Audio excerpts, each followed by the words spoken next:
Renters and HOAs. Renters present unique opportunities and unique challenges for HOAs. As a board, understanding your rights in relation to renters can be a tremendous benefit.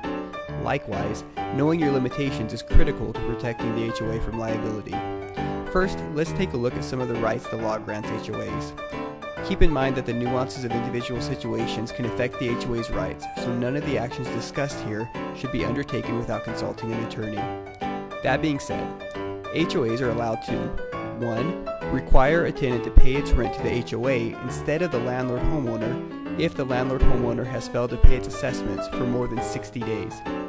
If successfully implemented, this can be a very effective tool for motivating the landlord to do something about its accumulating HOA debt. 2.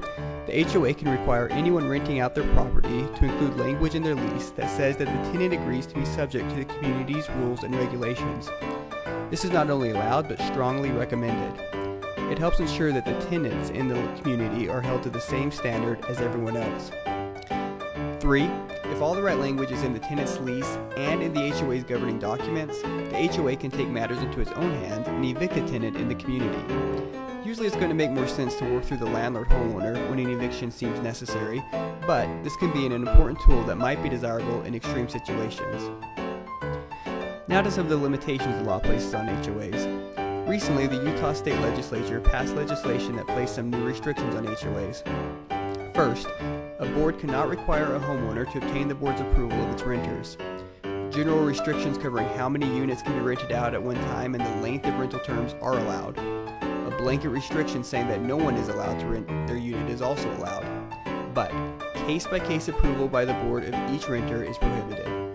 A board may not act as a committee of overseers that determines who may and may not rent in the community. Second, a board cannot require would-be landlords to give the board a copy of a renter's rental application, or a copy of the renter's credit report or other credit information, or a copy of the renter's background check, or documentation verifying the renter's age. However, there are some exceptions to these restrictions. For instance, the board of an age-restricted community is authorized to request certain information regarding a renter in order to determine whether the renter's occupancy would comply with the restrictions contained in the community's governing documents. It wouldn't make sense for the law to allow a 55-plus community to be overrun by 20 and 30-year-old renters, so the exemptions in the law help prevent those kinds of results. In sum, before placing restrictions on landlords or tenants, make sure you understand your rights and restrictions as a board and that you know what's in their lease and in your governing documents. Good luck, and thank you for watching a video from Welker Benjamin PLLC, a community association law firm.